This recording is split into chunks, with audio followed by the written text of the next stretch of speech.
Join பண்ணியாச்சு. கோர்ஸோட credit வந்து இதில் கொடுக்கல. நாங்கள் ஜாயின் பண்ணியாச்சு.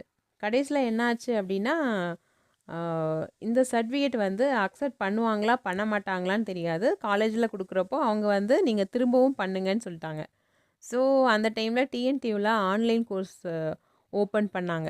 அப்போது ஒரு கோர்ஸை வந்து நான் பண்ணி அப்படி கம்ப்ளீட் பண்ணேன். சரியா? ஸோ ரொம்ப கேர்ஃபுல்லாக இருங்க. எத்தனை கிரெடிட் அந்த கோர்ஸுக்கு இருக்குங்கிறத பார்த்து நீங்கள் வந்து ஜாயின் பண்ணுங்கள். ஓகே, இப்போ நம்ம என்ன பண்ணோம் அப்படின்னா, கம்ப்ளீட்டட் கீழே எந்த கோர்ஸை கம்ப்ளீட் பண்ணியிருக்கீங்களோ அதுக்குள்ளே போனீங்கன்னா கோ டு கோர்ஸுன்னு கீழே கோ டு கோர்ஸ் அப்படின்னு சொல்லி ஒரு ஆப்ஷன் கிடைக்கும். ஸோ அதுக்குள்ளே போனீங்கன்னா மேலே லெஃப்ட் கார்னரில் பாருங்கள் 3 ஸ்மால் லைன்ஸ் இருக்கா, அதை கிளிக் பண்ணுங்கள். கிளிக் பண்ணிங்கன்னா ப்ராக்ரஸ் அப்படின்னு சொல்லி ஒரு ஆப்ஷன் கிடைக்கும். சரியா? ப்ராக்ரஸை நீங்கள் கிளிக் பண்ணிங்க அப்படின்னா